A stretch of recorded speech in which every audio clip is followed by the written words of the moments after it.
घटना 1880 के अक्टूबर और नवंबर के मध्य की है। बनारस की एक रामलीला मंडली रामलीला खेलने के लिए तुलसीपुर गांव यानी मिर्जापुर में आई हुई थी। मंडली में 22 से 24 कलाकार थे जो गांव के ही एक आदमी के यहाँ रुके हुए थे। वहां सभी कलाकार रिहर्सल करते और खाना बनाते थे। पंडित कृपाराम दुबे उस रामलीला मंडली के निर्देशक थे और हारमोनियम पर बैठकर मंच संचालन भी करते थे तथा फौजदार शर्मा साज सज्जा और रामलीला से जुड़ी अन्य व्यवस्थाओं को देखते थे। एक दिन पूरी मंडली बैठी थी और रिहर्सल चल रहा था। तभी पंडित कृपाराम दुबे ने फौजदार से कहा, इस बार शिव धनुष थोड़ा हल्का और नरम लकड़ी का बनवाना, ताकि राम का जो पात्र निभा रहा है 17 साल का वो बालक है, उसे कोई परेशानी ना हो, क्योंकि पिछली बार धनुष तोड़ने में समय लग गया था। इस बात पर फौजदार बिल्कुल गुस्से से लाल हो गए, क्योंकि रामलीला के साथ वो साज सज्जा और अन्य व्यवस्था वही देख रहे थे और जो पिछला धनुष था वो उन्होंने ही बनवाया था पिछली बार। अब इस बात को लेकर पंडित जी और फौजदार में थोड़ी कहासुनी हो गई।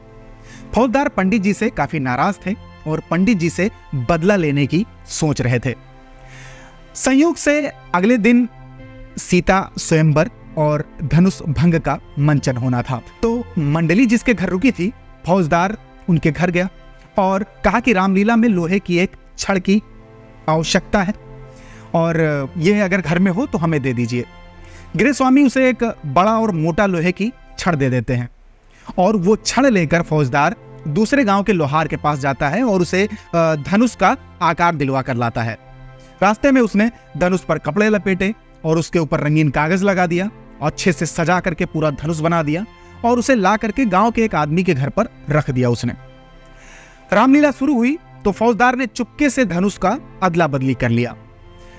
अब वो जो लोहे वाला धनुष था उसे ले जाकर के मंच पर रख दिया और खुद वहीं पर्दे के पीछे जाकर तमाशा देखने लगा। रामलीला शुरू हुई। पंडित जी हारमोनियम पर राम चरणों में भाव विभोर होकर रामचरितमानस के दोहे का पाठ करने लगे थे।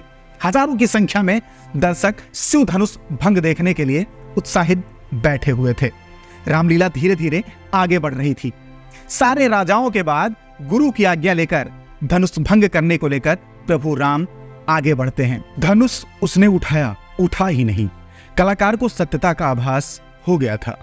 उस 17 वर्षीय कलाकार ने पंडित कृपाराम दुबे की तरफ इस कदर दृष्टि से देखा कि पंडित जी समझ गए कि दाल में कुछ तो काला है।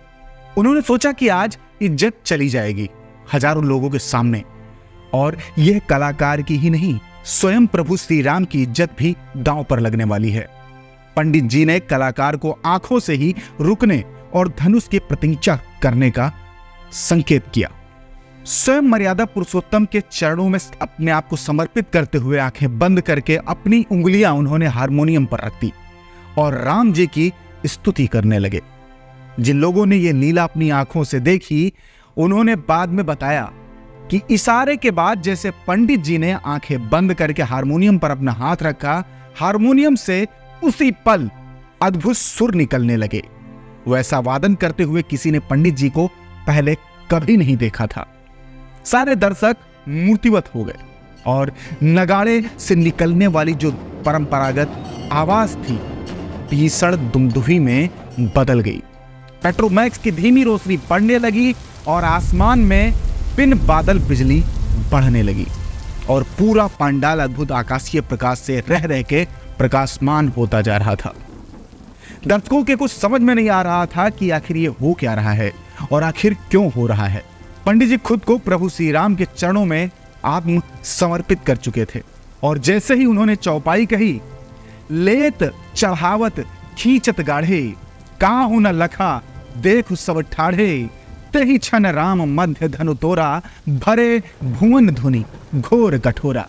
पंडित जी के चौपाई पढ़ते ही आसमान में भीषण बिजली कड़की और मंच पर रखे लोहे के धनुष को कलाकार ने 2 भागों में तोड़ दिया। लोग बताते हैं ये सब कैसे हुआ और कब हुआ, किसी ने कुछ नहीं देखा। सब एक पल में हो गया। धनुष टूटने के बाद सब स्थिति अगले ही पल सामान्य हो गई। पंडित जी मंच के बीच गए और टूटे धनुष और कलाकार के सन्मुख दंडवत हो गए। लोग शिव धनुष भंग पर जय श्री राम का उद्घोषणा कर रहे थे और पंडित जी की आंखों में श्रद्धा के आंसू बह रहे थे। तो मित्रों, प्रभु श्री राम सबके लिए हैं। प्रभु श्री राम को बस एक बार आप पुकार कर तो देखिए, वो हर भक्त की पुकार अवश्य सुनते हैं। तो दोस्तों, आपको ये वीडियो कैसी लगी कमेंट बॉक्स में जरूर बताइएगा। मिलते हैं किसी और वीडियो में। कैमरा पर्सन इमरान खान के साथ मैं दीपक सिंह। जय श्री राम।